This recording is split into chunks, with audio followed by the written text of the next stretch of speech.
जय श्री राम। आपका बहुत बहुत स्वागत है।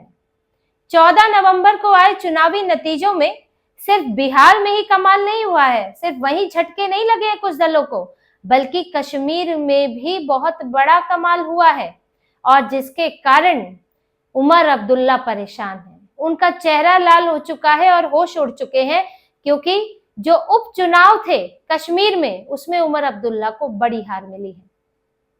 यहाँ एक तरफ बिहार चुनाव की चर्चा हो रही थी, बिहार चुनाव में एनडीए को जीत मिली है, तो चारों तरफ उसी की बात थी, बम्पर जीत मिली है, होगी भी चर्चा।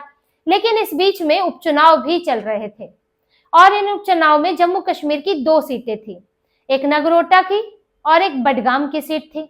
और उमर अब्दुल्ला जो अभी ताजे ताजे मुख्यमंत्री बने हैं, जिनके लिए पूरे कश्मीर में ध्रुवीकरण हो गया, मुसलमानों ने भर भर कर उन्हें वोट दिए ताकि किसी भी तरह भाजपा को हरा सके, बहुमत की सरकार लेकर बैठे हुए हैं।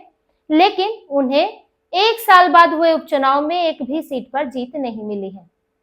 यहां तक कि वो अपना गढ़ बडगाम 52 साल से नेशनल कॉन्फ्रेंस की वो सीट रही है, 52 साल से, 1974 से।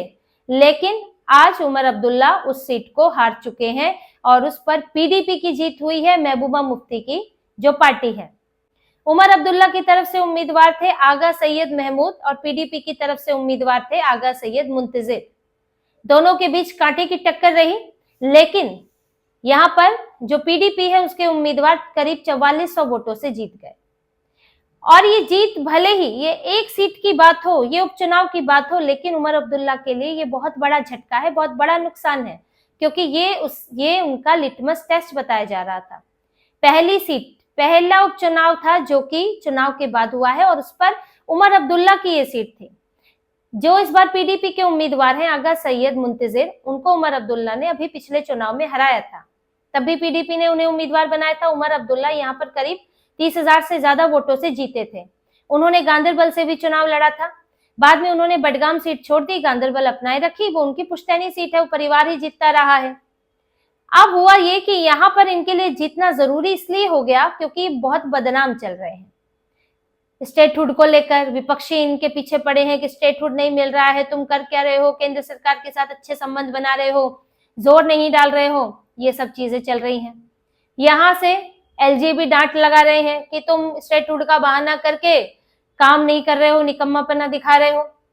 भाई तुम्हारे पास सारे डिपार्टमेंट है, law and order, transfer posting को छोड़कर बाकियों का काम क्यों नहीं कर रहे हो? तो स्टेटहुड की बात करना सिर्फ बहाना है और स्टेटहुड तब मिलेगा जब उचित समय होगा, और उचित समय तो आता हुआ दिख ही नहीं रहा है। जिस तरह से पहलगाम हुआ और अब कश्मीर के सारे डॉक्टर यहाँ पर आतंकवादी हमले में पाए गए हैं, तो उमर अब्दुल्ला स्टेटहुड तो दिला नहीं सकते। अब वो करें क्या, राजनीति क्या करें? आपको तो बुलाया ही, आपको सत्ता दी क्यों गई थी? इसीलिए सत्ता मिली थी ना ध्रुवीकरण करके, कि यहाँ जो माहौल था वही माहौल बना रहे, कश्मीर वैसे ही अलगाववादी बना रहे, कश्मीर वैसे ही पाकिस्तान के समर्थन में यहाँ पर काम होता रहे, वही हिंसा, वही आग जलती रहे। अब ये कैसे होगा जब तक पूर्ण राज्य का दर्जा नहीं मिलेगा, क्योंकि पुलिस नहीं है, ट्रांसफर पोस्टिंग नहीं है। इन्हीं के जरिए अलगाववादियों, आतंकवादियों को बढ़ावा दिया जाता था। कोई समर्थन कर रहा है उसके ऊपर कोई कार्रवाई नहीं हुई, कोई फंडिंग कर रहा है उसको पुलिस पकड़ के ले गई तो फिर छुड़वा दिया गया फोन करके। तो जब तक आप आतंकवादियों के समर्थकों को नहीं रोकोगे तो आतंकवाद रुकेगा कैसे? जमीन फल फूल रही है उनके लिए यहाँ पर। तो उमर अब्दुल्ला जो जिस मकसद से उनको ध्रुवीकरण करके वोट दिया गया था वो मकसद पूरा हो नहीं पा रहा है, तो उमर अब्दुल्ला बदनाम हो रहे हैं।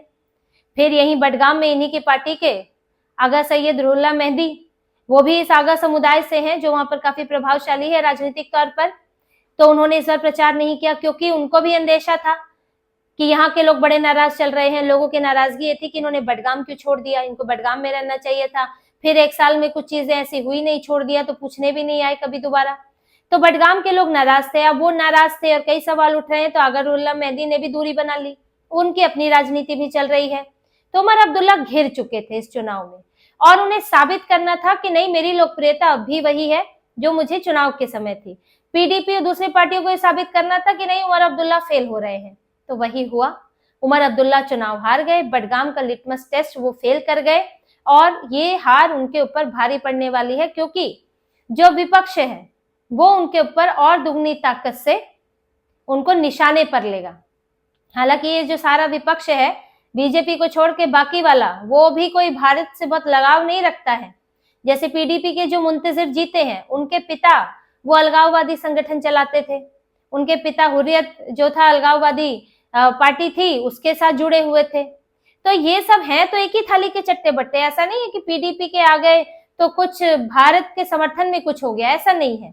सबका विचार वही है, सब उसी राजनीति पर चलते हैं। लेकिन हुआ क्या था कि ये इतना सब होने के बावजूद भी वोट नहीं बटा था, एक तरफ पड़ा था, जहां सब कह रहे थे, विश्लेषक से लेकर सबको अंदाजा था कि इस बार वोट बटेगा। लेकिन जैसे कि पूरे भारत में मुसलमान ध्रुवीकरण करके वोट देते हैं, बीजेपी को हराने के लिए वोट देते हैं, किसी भी हिंदुवादी पार्टी को हराने के लिए वोट देते हैं, तो वही काम वहां भी किया गया था, जिसका फायदा उमर अब्दुल्ला को मिले। लेकिन अब कुर्सी डगमगा रही है। अब डर ये है कि ये जो बचा हुआ समय है वो भी पूरा हो पाएगा कि नहीं हो पाएगा उनसे, क्योंकि उनके ऊपर जैसा दबाव है, ये दबाव भी और पड़ेगा। और इस दबाव में तो ये भी कह चुके हैं कि मैं तो मुख्यमंत्री पद से इस्तीफा ही दे दूंगा अगर स्टेटहुड नहीं मिलेगा। तो अपनी अगले चुनाव में खुद को साबित करने के लिए क्या वो सही में समय से पहले इस्तीफा दे देंगे? तो ये सवाल तो बना हुआ है और उमर अब्दुल्ला के सामने अब बड़ी चुनौती खड़ी हो गई है, क्योंकि एक तो जो हाल है इस वक्त कश्मीर के, और उमर अब्दुल्ला उसमें भी बयान दे रहे हैं कि सारे कश्मीरी आतंकी नहीं है, ये तो कुछ लोग हैं जिन्होंने सौहार्द का माहौल नष्ट कर दिया, बाकी तो कश्मीरी भाईचारे की बात करते हैं। अब भाईचारे की बात कितनी होती है और कितना आतंकवादी हमला होता है ये तो सब देख रहे हैं, क्या हुआ करता था कश्मीर में। और उमर अब्दुल्ला अब भी जस्टिफाई करने की कोशिश कर रहे हैं। ऐसा नहीं है कि हर कोई आतंकवादी है, लेकिन ऐसे समय पे जस्टिफाई करने का क्या मतलब है? इसका मतलब ये हो जाता है कि आप उन्हें शय दे रहे हैं।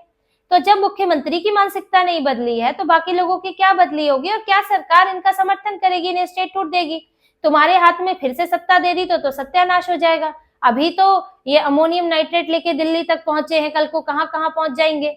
क्योंकि तब तो जम्मू कश्मीर पुलिस ने जिस तरह अभी काम किया, यहाँ जम्मू कश्मीर से आके सहारनपुर में गिरफ्तारी की, तब भंडाफोड़ हुआ। जम्मू कश्मीर पुलिस इनके अंडर ऐसा काम नहीं कर सकती है, ये तो रोक देते हैं, खबरें लीक हो जाती हैं। अभी तो केंद्र के अंदर है तो इतना मुस्तैदी से काम हो रहा है, तो इनके ऊपर तो भरोसा नहीं किया जा सकता। तो उमर अब्दुल्ला को अब ये सत्य के साथ चलना पड़ेगा कि स्टेटहुड मिलने वाला नहीं है, इसी तरह से चलाओ और फिर आगे जो होगा चुनाव में। अब वहीं देखिए, नगरोटा की एक सीट पर उपचुनाव था, उस सीट पर बीजेपी की देवयानी राणा जीती है, करीब 24,000 के अंतर से जीती है। यहाँ पर भी नेशनल कॉन्फ्रेंस से उम्मीदवार उतारी थी अपनी, लेकिन वो हार गई। और ये सीट पहले ही बीजेपी की थी, देवेंद्र राणा जो थे उनके विधायक उनकी थी, उनका निधन हो गया। तो बीजेपी ने तो अपनी पुरानी सीट जम्मू के इलाके में बनाए रखी और बहुत अच्छे अंतर के साथ जीती है। लेकिन उमर अब्दुल्ला फेल हो गए कश्मीर में, और उनके ऊपर एक और मुसीबत इसके साथ ही आ गिरी है। कुर्सी तो खतरे में उनको हमेशा ही लगती है कि कैसे इस पूरे परसेप्शन के साथ चल पाऊंगा, क्योंकि इधर भी अब इनको विपक्ष से भी इनको स्वीकार्यता नहीं है, अपनी पार्टी के अंदर भी सवाल उठ रहे हैं, जैसे कि अगरउल्ला मेहदी वो नाराज चल रहे हैं, और भी नेता सवाल उठाते हैं पार्टी के ऊपर ही। तो बड़ी विकट स्थितियों में है उमर अब्दुल्ला, टेंशन में है कि अब उनसे कश्मीर की राजनीति, जम्मू कश्मीर की राजनीति किस तरह चल पाएगी, कितने समय तक उनकी सरकार सरवाइव कर पाएगी, और इस मुद्दे को वो कितना खींच पाएंगे, कितना अपने पक्ष में कर पाएंगे, क्योंकि बडगाम ने तो उनके लिए बेहद खराब संकेत दे दिए हैं। और उमर अब्दुल्ला सरकार पर ज्यादा प्रेशर भी नहीं डाल सकते, क्योंकि अगर वो ज्यादा प्रेशर डालते हैं तो फिर सरकार भी अपने कदम उठाएगी और रही सही जो ताकत उनके पास है वो भी उनसे छिन सकती है। तो इसी तरह की और खबरें और विश्लेषण आपके लिए लाते रहेंगे। हमसे जुड़े रहिए, सब्सक्राइब कीजिए, कमेंट कीजिए। बहुत बहुत धन्यवाद। जय श्री राम।